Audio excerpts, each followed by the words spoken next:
Good morning, everybody. Happy Monday. Good game yesterday. Somebody said that I needed a nap, and they were absolutely right.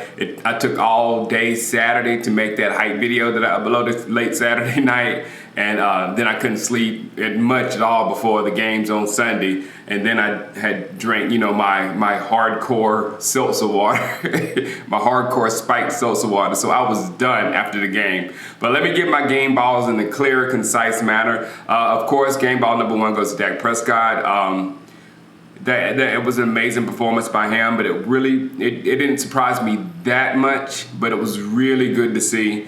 It's not going to be like that. If somebody said, we'll see what he can do next week, it's not going to be like that every week. He's not going to Aaron Rodgers didn't play like a $40 million quarterback last week. The defenses are going to be different. This was the Giants defense. When he goes up against the Chicago defense, it's going to be totally different than I don't think we play Chicago, if we play Chicago. But we play Minnesota. That's a good one. Minnesota's defense is not going to be the same. When he goes up against New England's defense, it's not going to be the same. So we can't get too full of ourselves thinking that the Cowboys' offensive passing game is so good because of this performance that we can run through the NFL and beat everybody. So, like I said then, I'd rather see him doing things that lead us to victory rather than posting perfect stats and all that kind of stuff like that. That's what's gonna come up when we play late in the season, when we play the playoffs and things like that. You have to know how to beat that other team. You have to know how to make the smart plays to beat that other team and things of that sort. Just throwing the ball because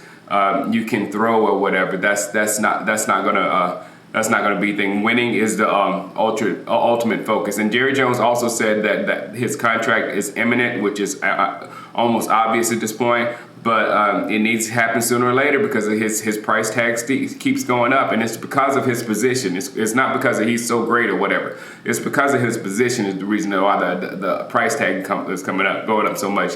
And if we had signed him right when we could have signed him, when we had our first opportunity to sign Dak Prescott, we would have a lot more money to be able to sign other players, if you know what I'm saying. It would have been a much different contract than what he's going to get whenever imminent happens or whatnot. Number two guy, and this was a big surprise with me, Kellen Moore.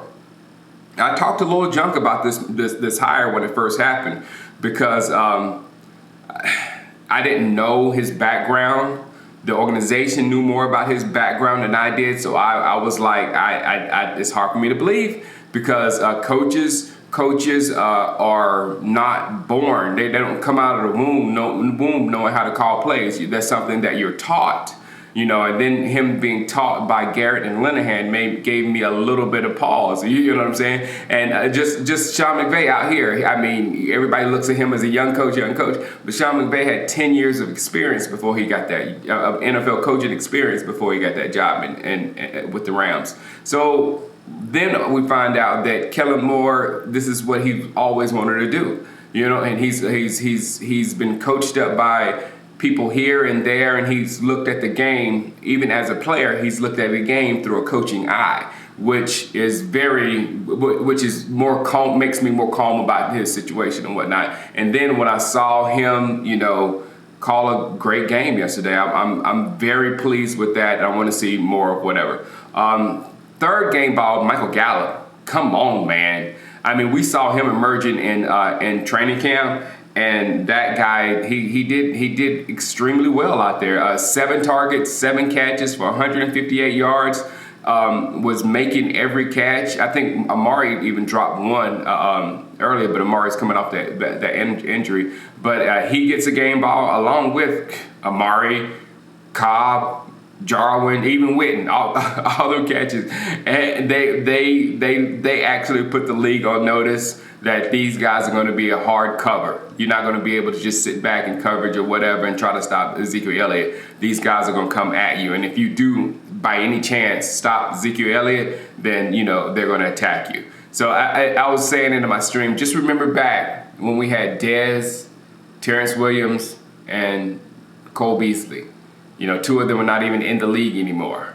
Well within their age to play. Dez is still younger than a lot of receivers, and T. Will is definitely younger than a lot of receivers. And Beasley, I think he played an average to not average good game over there yesterday. So be thankful for our organization for getting some good receivers in here for Dak Prescott. The last game ball, I had to pick somebody on defense, so I think it has to be Xavier Woods. 11 tackles.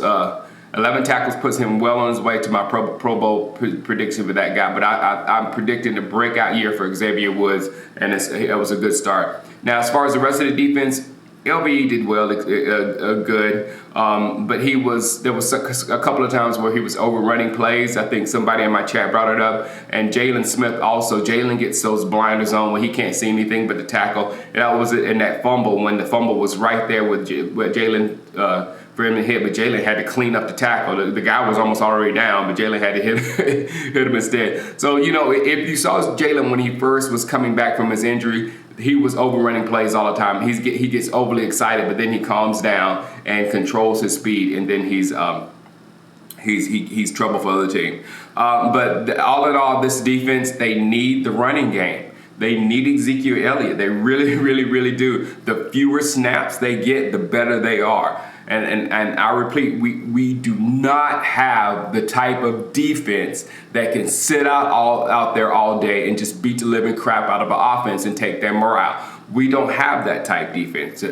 We have defense that they're quick, they're violent, and the less snaps and the more they sit down to reserve their energy, the better they are. Now, I will say, even though we gave up 470, 480, a whole bunch of yards, I don't care about that as much as the points. And all those yards only added up to 17 points, which I can live with all day. It's when you get those 400 to 500 yard games and then they translate into 35 points and things like that. That's when I start losing it or whatever. And as far as our running game, I kind of knew Zeke would get less than 70 yards because of he played more than they said he was going to play, but still, he's perennially a slow starter. So Zeke just started slow. Pollard did okay, but I do see them both being a hard handle. Pollard, there was several times when I thought that was Ezekiel Elliott, the way Pollard hit the holes. So Pollard